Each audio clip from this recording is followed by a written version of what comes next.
Hello everyone. In this video we will study about antibodies. तो यहाँ पे बेटा हम एंटीबॉडी के स्ट्रक्चर की और उसके टाइप्स ऑफ एंटीबॉडीज़ क्या होते हैं, कैसे वो वेरी करते हैं, ये सारी चीज़ें पढ़ेंगे। एंड स्पेशली मोस्ट इंपॉर्टेंटली इसमें हम पढ़ने वाले हैं chemical composition of antibodies. Antibody का जो केमिकल कॉम्पोजिशन है, जो स्ट्रक्चर है, वो डिटेल में करेंगे।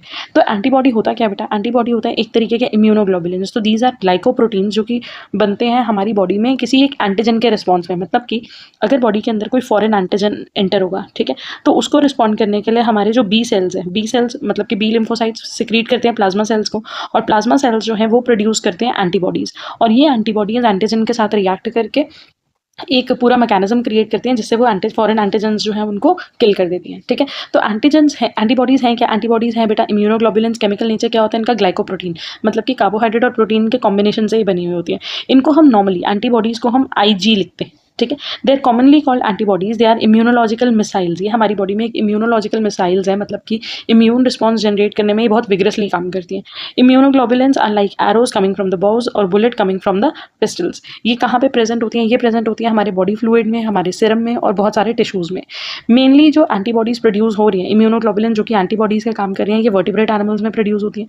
कौन सिंथेसाइज करता है? B lymphocyte. As I mention कि बी लिम्फोसाइट्स बनाएंगे प्लाज्मा सेल और प्लाज्मा सेल्स बनाएंगी antibodies. When an immunoglobulin reacts with an antigen it is called an antibody. When it does not react with an antigen, it is simply called immunoglobulin. तो basically all antibodies are immunoglobulin, but all immunoglobulins are not antibodies. तो जितनी भी antibodies है वो immunoglobulin है nature में, लेकिन उसके अलावा भी there are certain classes of immunoglobulin। लेकिन यहाँ पे हम मेनली कंसर्न है बेटा एंटीबॉडी से। एंटीबॉडी के सबसे मेन जो क्वेश्चन आता है वो आता है उसके स्ट्रक्चर से रिलेटेड। एंटीबॉडी का स्ट्रक्चर जो होता है बेटा वो वाई फोक शेप्ड होता है। ठीक है, वाई शेप स्ट्रक्चर है जैसे आपको दिख रहा है। इसमें 4 चेन्स प्रेजेंट होती हैं। 4 चेन्स में से 2 चेन होंगी बेटा लाइट चेन और 2 चेन होंगी हैवी चेन।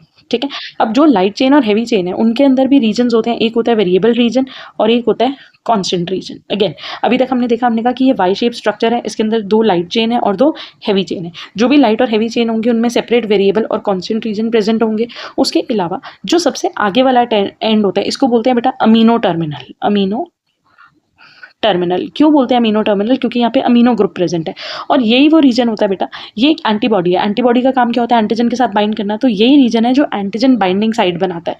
ठीक है, तो एंटीजन बाइंडिंग साइट बनाता है, इसीलिए इस रीजन को हम FAB रीजन भी बोलते हैं, एंटीजन बाइंडिंग रीजन। ओके, जो इसका बैक जो एंड होता है वो वहाँ पे कार्बोक्सिलिक ग्रुप होता है, तो उसको कार्बोक्सी टर्मिनल बोला जाता है। कार्बोक्सी टर्मिनल, या शॉर्ट में हम इसको एन टर्मिनल बोल देते हैं जो अमीनो टर्मिनल है, और जो एंड है उसको सी टर्मिनल बोल देते हैं। ठीक है, इसको बेटा FC रीजन भी बोला जाता है। तो जो आगे रीजन है उसको हमने क्या बोला? FAB reason. FAB रीजन बोलने का रीजन क्या था? वो एंटीजन बाइंडिंग साइट है। ठीक है, तो ये पार्ट हमारा हो गया बेटा FAB रीजन, और जो पीछे का पार्ट होता है वो होता है FC रीजन। FC रीजन क्यों? क्योंकि ये पार्ट इजिली क्रिस्टलाइज हो जाता है। ठीक है, अब अगर आप यहाँ पे देखो, ये जो 2 चेन्स है बेटा, ये जो अंदर वाली पूरी ग्रीन बनी हुई है ये है हैवी चेन, और यहाँ पे जो ब्लू कलर से बनी हुई है शॉर्ट, ये this is the light chain. ठीक है, और इसके अंदर आप देख सकते हो, अगर मैं लाइट चेन में देखूँ, ये V रीजन, ये C रीजन, मतलब कि वेरिएबल और कॉन्स्टेंट रीजन, यहाँ पे भी V रीजन और C रीजन। ठीक है, उसी तरह हैवी चेन के अंदर भी होता है। हैवी चेन के अंदर क्या है? ये आगे वेरिएबल रीजन प्रेजेंट है और ये पीछे का पूरा पार्ट, ये पूरा पार्ट क्या है बेटा? ये पूरा है कांस्टेंट रीजन। ठीक है, अपार्ट फ्रॉम दैट ये जो चेन्स है ये आपस में कनेक्टेड कैसे हैं? ये जो चेन्स है वो आपस में कनेक्टेड है। अगर आप देखो यहाँ पे SS लिखा हुआ है, SS का मतलब डाइसल्फाइड लिंकेज, डाइसल्फाइड बॉन्ड, या आप डाइसल्फाइड लिंकेज बोल सकते हो। उसके अलावा अगर हम केमिकल कॉम्पोजिशन की बात करें बेटा, लाइट चेन के अंदर ना 2 ही टाइप की चेन्स हो सकती है, या तो कप्पा या तो लैम्डा। ठीक है, कप्पा या फिर लैम्डा। दोनों लाइट चेन्स या तो कप्पा होंगी या दोनों लाइट चेन्स लैम्डा होंगी। कभी भी ऐसा नहीं होगा कि एक लाइट चेन कप्पा है एक लाइट चेन लैम्डा है, नहीं। हमेशा जो लाइट चेन्स होंगी वो या तो कप्पा होंगी या फिर लैम्डा होंगी। तो लाइट चेन जो होती है वो एक एंटीबॉडी के लिए फिक्स होती है। अब आ जाती है हैवी चेन की बात। हैवी चेन के बेसिस पे ही बेटा जो टाइप ऑफ एंटीबॉडीज होती है वो डिटरमाइन करी जाती है। ठीक है, अगर हम हैवी चेन की बात करें तो हैवी चेन होती है हमारे पास गामा। अगर हैवी चेन में गामा है तो वो बन जाएगा IgG। ठीक है, अगर हैवी चेन हमारे पास अल्फा है तो वो बन जाएगा IgA। अगर हैवी चेन म्यू है, ठीक है, हैवी चेन म्यू है तो वो बन जाएगा IgM। अगर हैवी चेन एप्सिलॉन है तो वो एंटीबॉडी हो जाएगी IgE। और अगर हैवी चेन डेल्टा है तो वो इम्यूनोग्लोबुलिन बन जाएगा IgD। तो there are 5 classes of immunoglobulin, लेकिन इनका नेम किसके बेसिस पे रखा जाता है? They are categorised on the basis of their heavy chain. Light chain का याद रखना, या तो कापा होगी या तो लैम्डा होगी, दोनों एक साथ नहीं हो सकती। ठीक है, तो अब आ जाते हैं इसी की थ्योरी पे। सबसे पहले बात करें बेटा शेप की। इम्यूनोग्लोबुलिन जो है वाई शेप स्ट्रक्चर है। इट हैज़ अ स्टॉक, मतलब पीछे की तरफ जो है वो एक स्टेम निकल रही है और आगे की तरफ 2 लिम्स है। The tip of the limbs, जो आगे की तरफ 2 लिम्स है बेटा, उसकी जो टिप है, the tip of the limbs are antigen binding site, और एंटीजन बाइंडिंग साइट को ही हम पैराटॉप बोलते हैं। The tip of the stalk, जो पीछे की तरफ स्टॉक है, उसको हम एफसी रीजन बोलते हैं। It binds to the phagocytes और कॉम्प्लीमेंट्स। अगर हम बात करें, इम्यूनोग्लोबुलिन जो होते हैं वो 2 फॉर्म में एग्जिस्ट करते हैं, या तो वो सोल्यूबल होते हैं या तो वो मेम्ब्रेन बाउंड होते हैं। अगर वो सोल्यूबल है मतलब कि वो फ्लूइड्स के अंदर डिसॉल्व हो जाते हैं, तो वो डिसॉल्व कंडीशन में प्रेजेंट होंगे। और सोल्यूबल इम्यूनोग्लोबुलिन जो कि डिसॉल्व हो जाते हैं, ये हमें कहाँ मिलेंगे, या तो ब्लड सीरम में या बॉडी फ्लूइड्स में।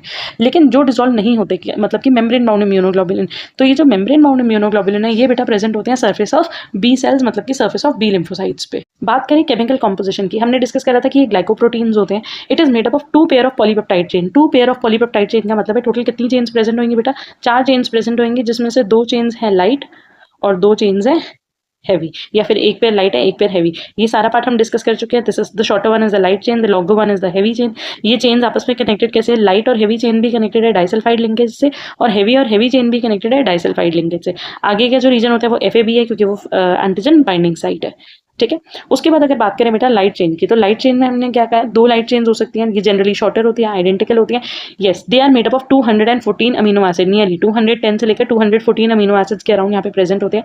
Based on the structure of amino acid sequence, ये या तो कपा होंगी या लैम्डा होंगी। When the immunoglobulin contain kappa chains, उसको बोलते हैं के टाइप, और अगर लैम्डा चेन होगी तो उस लाइट चेन को बोल देंगे या उस इम्यूनोग्लोबुलिन को बोल देंगे L type. Approximately 60% of the serum immunoglobulin molecules are K type, तो मेजॉरिटी में जो लाइट चेन होती है वो के टाइप की होती है। नेक्स्ट हैवी चेन्स के बारे में। इम्यूनोग्लोबुलिन के अंदर 2 हैवी चेन्स प्रेजेंट है, मतलब जो अंदर वाले जो वाई शेप स्ट्रक्चर है, जो ये लॉन्ग ब्रांचेस है, ये है बेटा हैवी चेन। ये लॉन्ग है, आइडेंटिकल है, ये नियरली बनी हुई होती है। 450 से लेकर 700 अमीनो एसिड्स तक इसमें हो सकते हैं। The heavy chain has a central fix reason called hinge. Hinge region होता है बेटा ये वाला, तो यहाँ जहाँ वाई बन रहा है, तो ये जो पार्ट आ रहा है ना, जहाँ पे बेंड हो रहा है, ये रीजन है हिंज रीजन। हैवी चेन्स जो होती हैं वो 5 टाइप्स की होती हैं, और इसी के बेसिस पे इम्यूनोग्लोबुलिन का नाम रखा जाता है। फॉर एग्जाम्पल, गामा चेन है तो इम्यूनोग्लोबुलिन आईजी हो गया, अल्फा चेन है तो आईजीए, म्यू चेन है तो आईजीएम, डेल्टा चेन है तो आईजीडी, और एप्सिलॉन चेन है तो आईजीई। ठीक है, तो ये हमारी 5 टाइप ऑफ एंटीबॉडीज हैं, these are named after their heavy chains.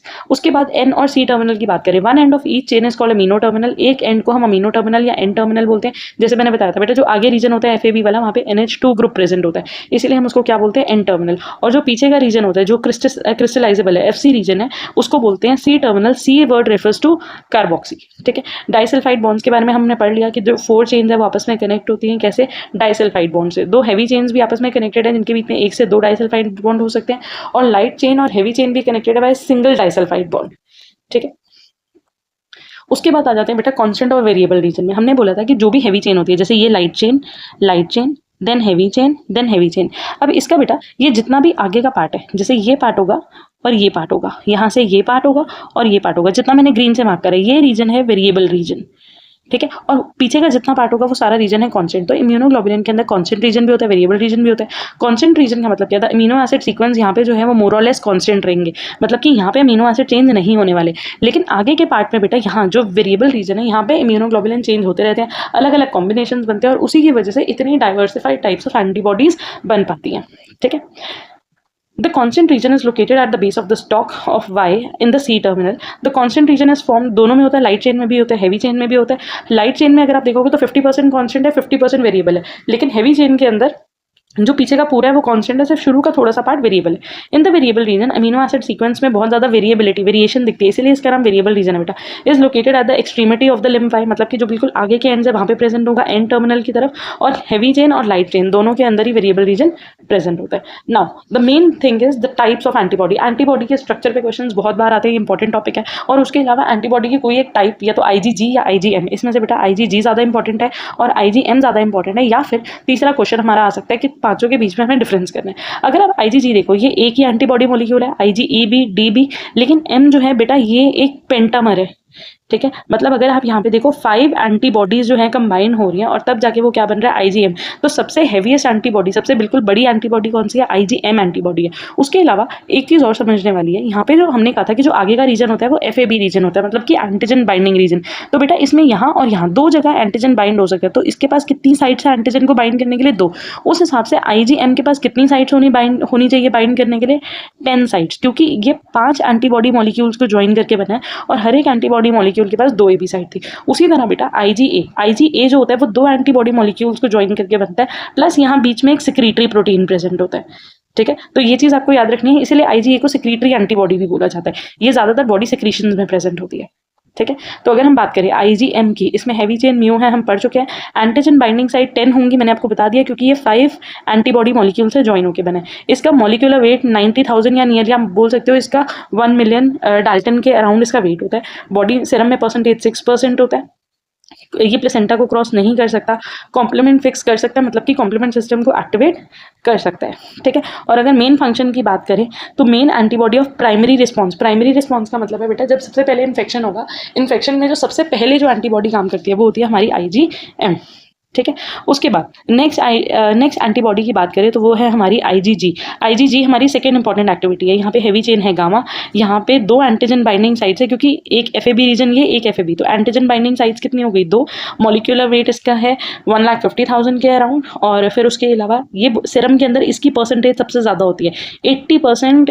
Overall सारी इम्यूनोग्लोबुलिन में से 80% जो होता है वो IgG होता है। एंड येस, ये प्लेसेंटा को क्रॉस कर सकता है, ये कॉम्प्लीमेंट को फिक्स कर सकता है, ये FC रीजन में फैगोसाइट को बाइंड कर सकता है, ठीक है। ये मेन एंटीबॉडी है जो सेकेंडरी रिस्पॉन्स में, मतलब कि जब सबसे पहले इन्फेक्शन होगा तो इन्फेक्शन में कौन सी एंटीबॉडी काम करेगी, IgM, और उसके बाद IgG अपना रोल प्ले करेगी टॉक्सिन्स को न्यूट्रलाइज करने के लिए। नेक्स्ट एंटीबॉडी है बेटा सिक्रीटरी एंटीबॉडी हम किसको बोलते हैं, IgA को। क्यों बोलते हैं, क्योंकि यहाँ पे बीच में एक सिक्रीटरी यूनिट प्रेजेंट है, सिक्रीटरी प्रोटीन प्रेजेंट है। IgA है, A वर्ड ही इसलिए आया क्योंकि इसके पास हैवी चेन कौन सी है, अल्फा, ठीक है। बाइंडिंग साइट्स हुई 4, क्योंकि ये 2 एंटीबॉडी मॉलिक्यूल्स को ज्वाइन करके बनी हुई है। मॉलिक्यूलर वेट आप याद कर सकते हो, इसकी जो सीरम में कॉम्पोजिशन है 13% है। प्लेसेंटा को क्रॉस नहीं कर सकता, कॉम्प्लीमेंट फिक्सेशन नहीं कर सकता। ये जनरली क्या फंक्शन करते हैं, ये हमारे म्यूकस, टीयर्स, सलाइवा और क्लोस्ट्रम बॉडी सिक्रीशंस में ये रिलीज होता है और वहीं पे बॉडी सिक्रीशन के अंदर इम्यून रिस्पॉन्स जनरेट करता है। नेक्स्ट है IgE, ये भी एक मोनोमर है, यहाँ पे हैवी चेन होती है एप्सिलॉन। एंटीजन बाइंडिंग साइट्स 2 हैं, मॉलिक्यूलर वेट लर्न कर सकते हो, परसेंटेज बहुत कम है 0.002%। प्लेसेंटा को क्रॉस नहीं करता, कॉम्प्लीमेंट को फिक्स नहीं करता। लास्ट IgD, ये भी मोनोमर है, यहाँ पे जो हैवी चेन हो जाती है वो जाती है डेल्टा। एंटीजन बाइंडिंग साइट्स 2 ही हैं बिकॉज ये मोनोमर है, मॉलिक्यूलर वेट लर्न कर सकते हो, परसेंटेज सीरम के अंदर 1% है, प्लेसेंटा को क्रॉस नहीं करता और कॉम्प्लीमेंट को फिक्स नहीं करता, ठीक है। तो ये था हमारा 5 एंटीबॉडीज़ के बारे में। तो अगर हम इन्हीं एंटीबॉडीज़ के बारे में देखें तो बेटा यहाँ पे उनके फंक्शंस बताए हुए हैं। IgA जो है ये ज़्यादातर body secretion, cholesterol, saliva, tears, bronchial secretion, mucosa, इन सब में होता है। ये क्या करता है, ये ब्लॉक करता है Uptake of antigen. Body secretion में है ना, तो सिक्रीशन के थ्रू ही एंटीजन को बाहर निकाल देगा, अंदर नहीं आने देगा, इन्फ्लेमेशन नहीं होने देता, माइक्रोबियल डिस्ट्रक्शन करता है ल्यूकोसाइट रिसेप्टर से बाइंड करके। ये फर्स्ट लाइन ऑफ डिफेंस में काम करता है, क्योंकि ये क्लियरेंस करता है। जैसे म्यूकस के अंदर प्रेजेंट है तो म्यूकस की वजह से क्या होगा, जितने भी बैक्टीरिया या वायरस या जर्म्स है ये उनको क्लियर ऑफ करने की कोशिश करेगा। उसके बाद IgG, ये हमारे सीरम में सबसे ज़्यादा अमाउंट में होता है, ठीक है। Abundant class of immunoglobulin in the serum, nearly 80%। Total immunoglobulin में से जो 80% है वो सिर्फ IgG होता है। इसके भी बेटा सब टाइप्स होते हैं, ठीक है। ये स्पेशल इम्यूनोग्लोबुलिन है क्योंकि ये प्लेसेंटा को क्रॉस कर सकता है, मतलब कि अगर किसी मदर की बॉडी में किसी भी डिजीज़ के रिलेटेड IgG एंटीबॉडीज़ हैं तो वो प्लेसेंटा को क्रॉस करके वो एंटीबॉडीज़ बेबी के अंदर, फीटस के अंदर जा सकती हैं, ठीक है। तो ये प्रोटेक्ट करते हैं डेवलपिंग फीटस को इन्फेक्शन से, क्योंकि ये फीटस के अंदर एंटर करेंगे एंटीबॉडीज़ और उसको प्रोटेक्शन, इम्यूनिटी प्रोवाइड करेंगी, कॉम्प्लीमेंट को एक्टिवेट कर देता है, ऑप्सोनाइजेशन मतलब सेल डेथ में हेल्प करता है, और ये precipitation, complement fixation, neutralisation of toxins जैसे प्रोसेस में हेल्प करके जो भी फॉरेन एंटीजन्स होते हैं उनको किल करने में हेल्प करते हैं। उसके बाद IgM, ये पेंटामर है, 5 इम्यूनोग्लोबुलिन यूनिट से बने हुए हैं और इसके बीच में एक J चेन भी प्रेजेंट होती है। इसके 2 सब क्लासेस होते हैं। ये हाईली एफिशिएंट है कॉम्प्लीमेंट पाथवे को एक्टिवेट करने के लिए, और इसका सबसे मेन काम है बेटा ये प्राइमरी इम्यून रिस्पॉन्स में काम करता है, और ये it is also responsible for agglutination, opsonisation. Agglutination में क्या होगा बेटा, एंटीजन और एंटीबॉडी जब बाइंड करेंगे तो क्लम्पिंग होगी, और क्योंकि ये पेंटामर है तो वो क्लम्पिंग जो होती है वो थोड़ी इतनी अच्छे से होती है कि वो विजिबल होती है। IgE हम डिस्कस कर चुके हैं, ये टाइप 1 हाइपर सेंसिटिविटी रिएक्शन में हेल्प करता है, इंपॉर्टेंट रोल होता है पैरासिटिक इन्फेक्शन में, मतलब कि अगर वर्म्स वगैरह का कोई इन्फेक्शन हो तो उसमें ये मेनली काम करता है। और IgD भी बॉडी के अंदर बहुत कम अमाउंट में प्रेजेंट होता है, लेस देन 1% में प्रेजेंट होता है। ये ज़्यादातर प्रेजेंट होता है बेटा सरफेस ऑफ बी लिम्फोसाइट्स के ऊपर, बी लिम्फोसाइट्स के ऊपर ये प्रेजेंट होता है। एंटीजन रिकॉग्निशन और रिसेप्टर के लिए ये काम करता है, और मेन ये ट्रिगर करता है लिम्फोसाइट डिफरेंशिएशन को। मतलब लिम्फोसाइट डिफरेंशिएशन का मतलब है कि कहाँ पे टी सेल्स प्रोड्यूस होंगे, कहाँ पे बी सेल प्रोड्यूस होंगे, कौन से टी सेल प्रोड्यूस होंगे, टी हेल्पर 1, टी हेल्पर 2, तो ये सारी चीज़ों को कोऑर्डिनेट करता है, ठीक है। तो इसके साथ हमारा एंटीबॉडीज़, उनका स्ट्रक्चर, उनके टाइप्स के बारे में सारा इन्फॉर्मेशन जो है वो खत्म होता है। So I hope you will find this video useful. Thank you for watching and all the best.